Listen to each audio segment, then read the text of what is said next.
Hits. Di sebuah kota kecil nan damai, tinggal seorang anak laki-laki bernama Gilang.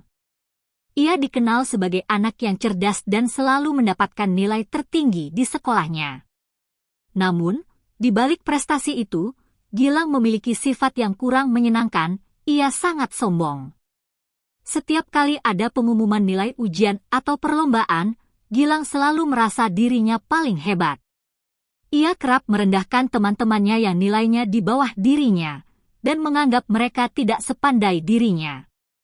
Teman-teman Gilang awalnya kagum, tetapi lama-kelamaan mereka mulai menjauh. Bagi mereka, lebih baik bermain dan belajar dengan orang yang mau bekerja sama daripada dengan orang yang merasa dirinya paling benar. Suatu hari, sekolah Gilang mengadakan lomba cerdas cermat antar kelas. Setiap kelas harus mengirimkan satu tim yang terdiri dari 3 siswa.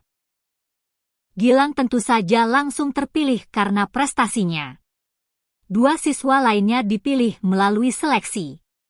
Setelah proses pemilihan, terpilihlah Dini dan Raffi. Gilang merasa tidak puas. Ia menganggap bahwa dirinya harus menanggung seluruh beban tim karena merasa kedua temannya tidak cukup pintar.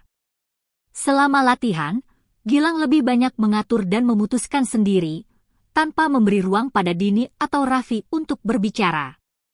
Ia menganggap bahwa mereka hanya akan memperlambat langkahnya menuju kemenangan. Meskipun begitu, Dini dan Raffi tetap berusaha mengikuti arahan Gilang demi tim mereka.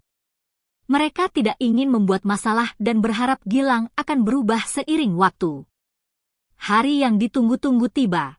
Babak pertama berjalan cukup baik untuk tim Gilang karena semua soal bisa dijawab dengan benar oleh Gilang. Ia merasa puas dan kembali membanggakan dirinya sendiri. Namun di babak berikutnya, pertanyaan-pertanyaan yang diajukan tidak hanya menuntut kecerdasan, tetapi juga kerja sama tim dan logika bersama. Pada saat itulah kelemahan tim Gilang mulai terlihat. Gilang terbiasa menjawab sendiri tanpa berdiskusi. Ketika satu pertanyaan sulit membutuhkan pemikiran bersama, ia tetap memaksakan pendapatnya. Padahal, Dini dan Raffi mencoba memberikan ide, tapi tak pernah didengarkan. Poin-poin mulai terlewatkan. Tim-tim lain yang mampu bekerja sama dengan baik perlahan mengejar dan bahkan melampaui tim Gilang. Di babak terakhir yang melibatkan penyusunan puzzle dan pengetahuan umum, tim Gilang gagal menyusun strategi karena Gilang tetap ingin mengatur semuanya sendiri. Ketika waktu habis, hasil menunjukkan bahwa tim mereka hanya menempati posisi ketiga. Ini adalah kekalahan pertama Gilang dalam sebuah kompetisi. Gilang merasa sangat kecewa. Ia tidak bisa menerima kenyataan bahwa ia kalah, bahkan ketika merasa sudah berusaha maksimal. Namun, guru pembimbing mereka, Budina, dengan tenang mengatakan bahwa kekalahan itu bukan karena kurangnya kecerdasan, tetapi karena kurangnya kerjasama. Ia mengingatkan bahwa dalam tim, semua orang harus dihargai. Kemenangan sejati datang dari kebersamaan dan saling melengkapi, bukan dari satu orang yang merasa paling hebat. Kata-kata itu mulai membuka mata Gilang. Untuk pertama kalinya, ia mulai menyadari bahwa mungkin ada yang salah dengan sikapnya selama ini. Ia teringat betapa seringnya ia mengabaikan teman-temannya. Beberapa hari setelah perlombaan, Gilang berjalan sendiri di taman. Ia duduk diam, merenungkan banyak hal di sana. Ia bertemu dengan seorang pria tua yang sedang membaca buku di bangku taman. Tanpa banyak kata, pria tua itu memulai percakapan ringan. Tanpa menyebutkan nama atau detail, pria tua itu menceritakan kisah tentang seekor burung bangau yang merasa dirinya paling hebat karena bisa terbang tinggi.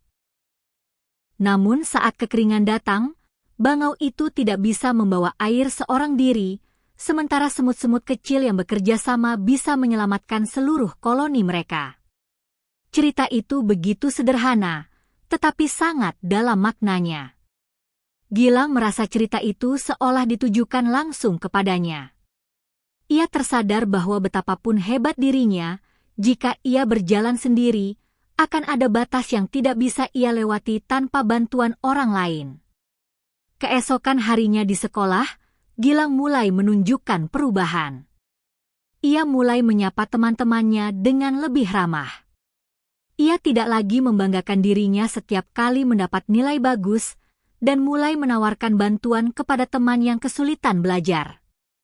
Ia mendatangi Dini dan Raffi, lalu meminta maaf atas sikapnya selama ini.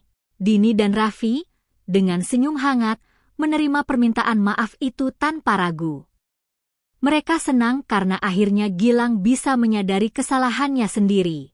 Gilang mulai belajar bekerja dalam tim. Ia mulai terbuka terhadap saran dan pendapat teman-temannya.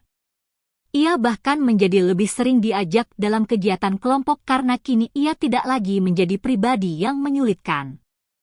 Waktu berlalu, dan perlombaan baru datang. Kali ini, Gilang dipilih kembali menjadi anggota tim kelasnya untuk lomba sains tingkat kota.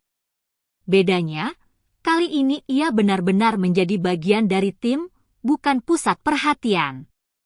Ia tidak lagi mengambil semua peran, melainkan belajar membagi tugas, mendengarkan ide dari anggota lain, dan menghargai perbedaan pendapat. Tim mereka tidak hanya solid, tetapi juga bahagia. Hasilnya pun jauh lebih baik. Mereka berhasil menyabet juara pertama. Namun yang membuat Gilang lebih bahagia bukanlah piala yang diraih, melainkan senyum bangga dari teman-temannya yang kini benar-benar menghargainya sebagai rekan, bukan sekadar pesaing. Perubahan Gilang menjadi perbincangan positif di sekolah.